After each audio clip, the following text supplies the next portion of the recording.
In the sweltering heat of 17th century Brazil, deep in the endless green of the Atlantic rainforest, a boy was born who would grow to haunt an empire.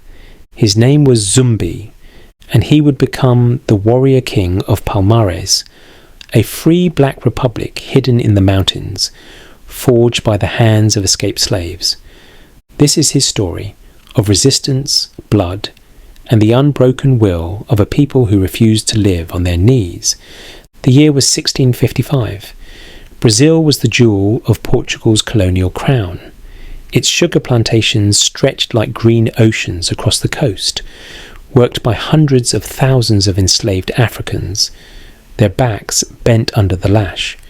The air was thick with sweat, cane smoke, and sorrow. Ships arrived endlessly from West Africa, crammed with human cargo. For every 10 who survived the Middle Passage, countless others died at sea. But among the enslaved, whispers spread of escape, of freedom deep in the forests, where no Portuguese dared to tread. There, hidden in the hills of Pernambuco, lay Palmares, a confederation of secret settlements, founded by escaped slaves. Palmares was more than a refuge. It was a kingdom of the broken chains. Zumbi's story begins in this world of bondage and rebellion. Long before he became a warrior king, he was born in freedom, in the wild green heart of Brazil. But that freedom was no accident. It was forged in fire. It was stolen back, drop by drop, from the chains of empire. The year was the early 1600s. Brazil was a land of staggering beauty and unspeakable cruelty. Along the coast, sugar plantations stretched to the horizon, fields of green cane shimmering in the sun. The air smelled of molasses and smoke from boiling houses, where enslaved Africans laboured until their bodies broke. They came from Angola, Congo, Yoruba lands, men and women ripped from their homes, shackled in the dark holds of Portuguese ships. For most, there was no escape, but for the desperate few, there was one chance. Under cover of night, they fled. A handful of enslaved Africans slipped past guards, hearts pounding, machetes in hand. They ran from the cane fields, through the marshes, and up into the mountains, vanishing into the jungle's endless dark. The rainforest was no friend. It was alive with dangers, jaguars that stalked in silence, venomous snakes coiled in roots, rivers that roared like thunder. But to those who ran, the jungle was better than the whip. Days turned to weeks. They survived on roots, wild fruit, and the knowledge carried from Africa. How to track, how to hunt, how to fight, and finally, they found it. A plateau hidden high in the Serra da Barriga, shrouded in mist, unreachable by the flatlands below. There they built Palmares. At first, it was only a cluster of huts, mud walls and palm-thatched roofs, ringed by sharp stakes, but it grew. Palmares was unlike anything in the Americas.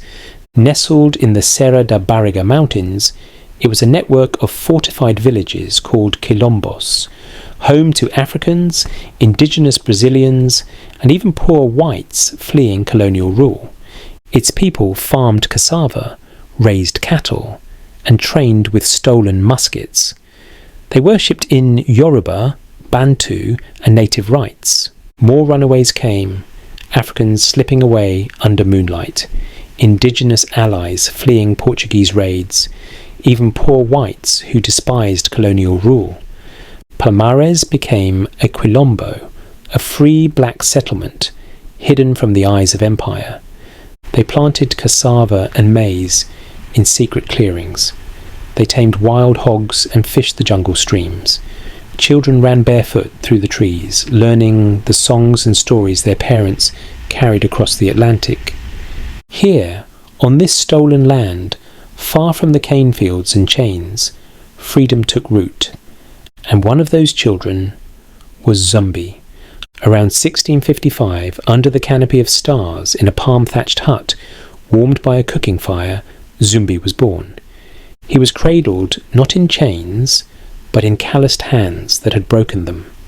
His mother whispered songs in Kikongo and Yoruba, the lullabies of Africa. His father sharpened spears and told tales of warriors who once defended kingdoms across the sea. Outside the forest pulsed, cicadas droning, drums echoing from a distant fire. This was the world Zumbi first knew, a world not of captivity, but of defiance. He grew up hearing the stories, how his grandparents had slipped away from Portuguese guns, how they carved Palmares out of the jungle, how they vowed their children would never bow again. As he played among the trees, Zumbi's eyes sharpened, his muscles hardened. He learned to track footprints in mud, to hear the warning cry of monkeys that signalled intruders. Elders trained him in the capoeira, a deadly dance of kicks and spins born in Africa, disguised as music but forged for war. In the evenings, the village gathered around the fire. Warriors drummed. Griots told tales of African kings and queens, Nzinga of Ndongo, the great Congo warriors, gods who defied tyrants. And Zumbi listened. He listened to a world before chains. He listened to freedom breathing in the jungle. And in that firelight, among those drums and defiant voices, the boy who would become Zumbi dos Palmares learned this truth. Freedom is not given, it is taken. But even in the hidden hills of Palmares, danger lurked. The Portuguese never stopped hunting. And one day, they came. It was dawn. Mist clung to the treetops. The people of Palmares awoke to the blast of muskets and the war horns of their enemies.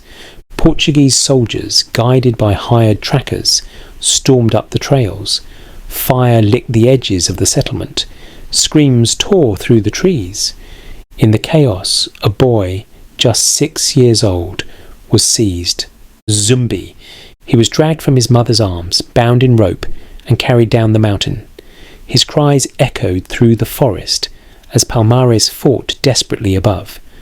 The jungle swallowed his home, and for Zumbi, the world of freedom vanished. The soldiers carried him to the lowlands, where plantations burned sugar day and night. But Zumbi was too young to cut cane. Instead, they handed him over to a Catholic priest, Father Antonio Melo, a man determined to save the boy's soul by erasing who he was. Here, Zumbi's new life began. In a small mission church, under flickering candles, they poured holy water over his head. The priest intoned Latin words foreign to his ears. In nomine Patris et Filii et Spiritus Sancti. The boy who was Zumbi became Francisco. He learned Portuguese. He learned Latin hymns. He served Mass, swinging incense over an altar carved by enslaved hands. His African name was forbidden. His language silenced. His memories of Palmares smothered under scripture and discipline. Father Melo raised him as his own son, teaching him to read and write. To the Portuguese, Francisco was the perfect success story, a savage made civilized. But inside the boy, Zumbi never died. At night he dreamt of the jungle, of drums in the distance, of fires glowing beneath palm-thatched roofs. He remembered his mother's lullabies, the rhythm of words not spoken in years.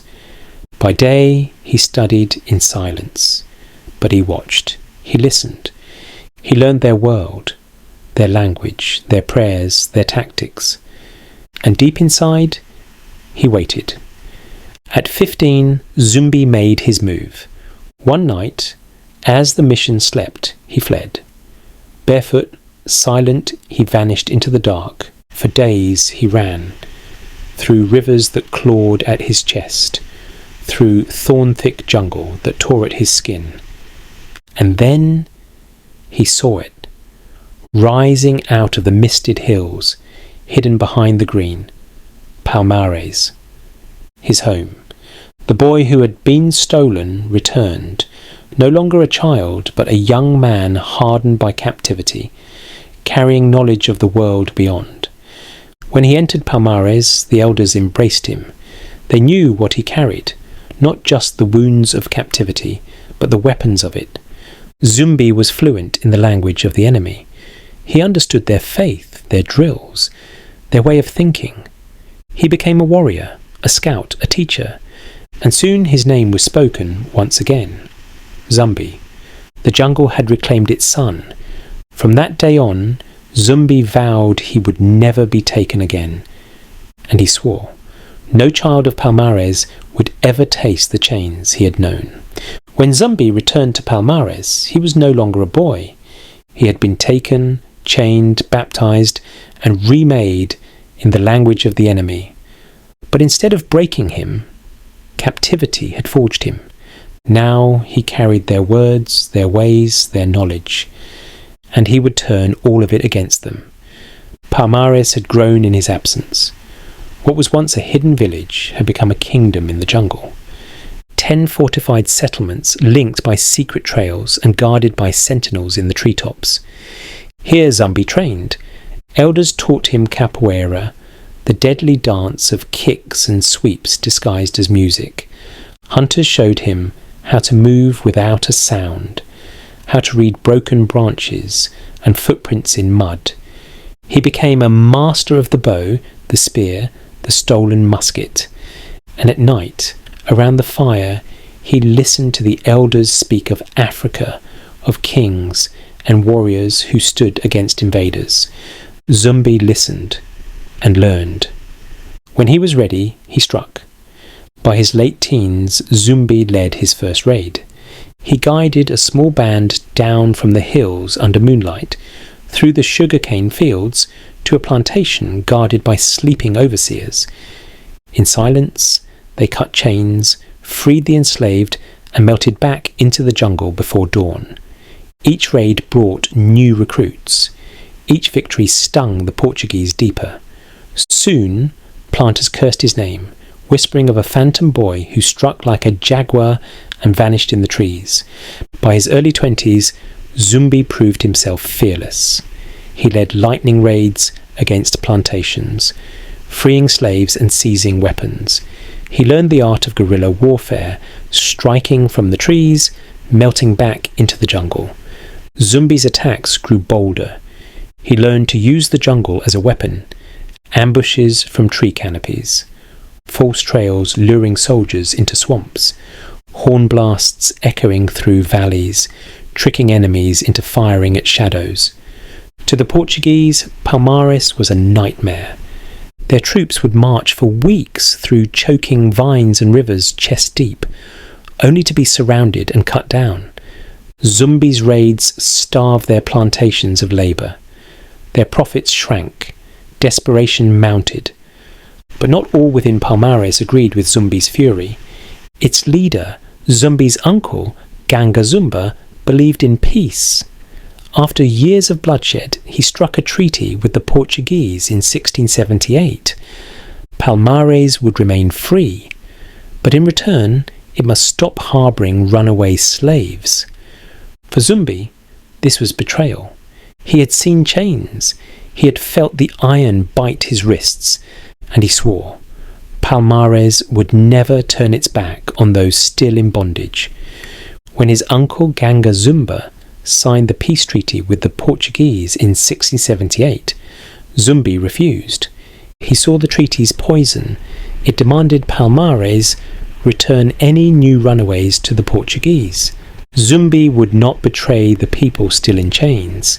He rose in rebellion, overthrew Ganga Zumba, and became the new leader of Palmares.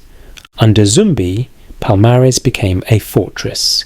He built high palisades, dug trenches, and trained fighters in ambush tactics. The Portuguese struck again and again. They marched through the jungle, red banners snapping in the humid wind, muskets at the ready. But Zumbi turned the rainforest into his weapon. He studied its terrain, laying traps, striking supply lines and vanishing into the green. He fought like the jaguar, unseen until the kill. For nearly 20 years, Zumbi and Palmares defied the full might of colonial Brazil. Portuguese captains returned humiliated. Planters cursed his name, terrified as more enslaved Africans fled to join his ranks.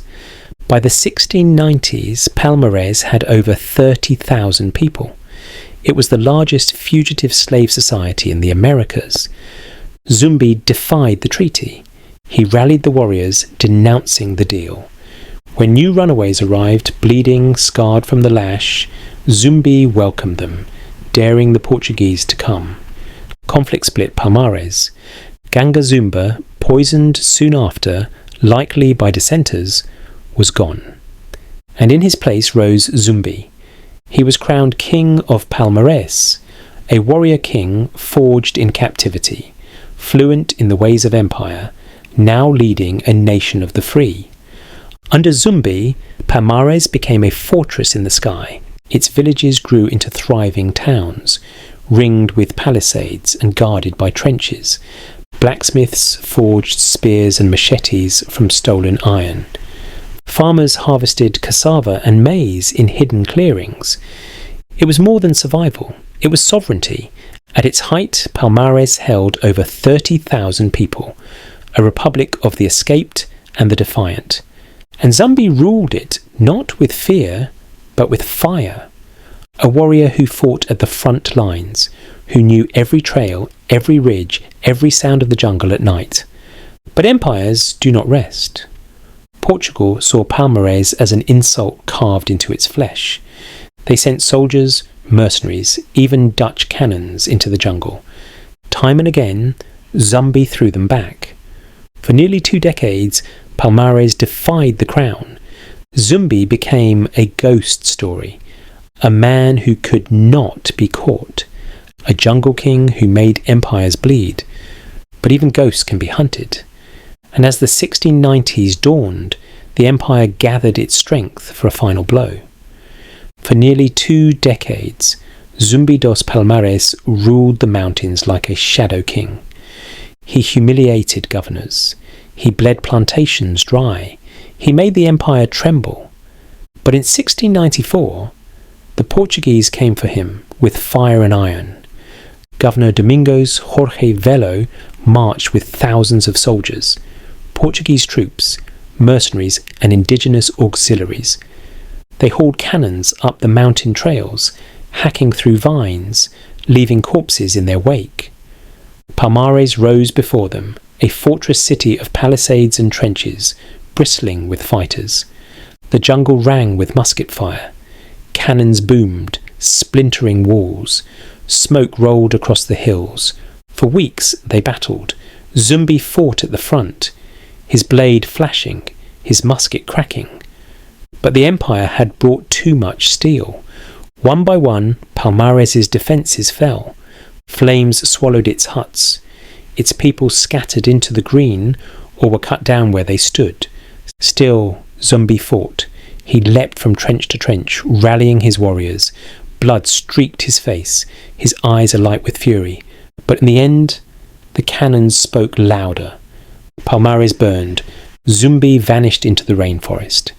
For nearly 2 years, he waged a guerrilla war, striking from the shadows, a ghost king haunting the hills.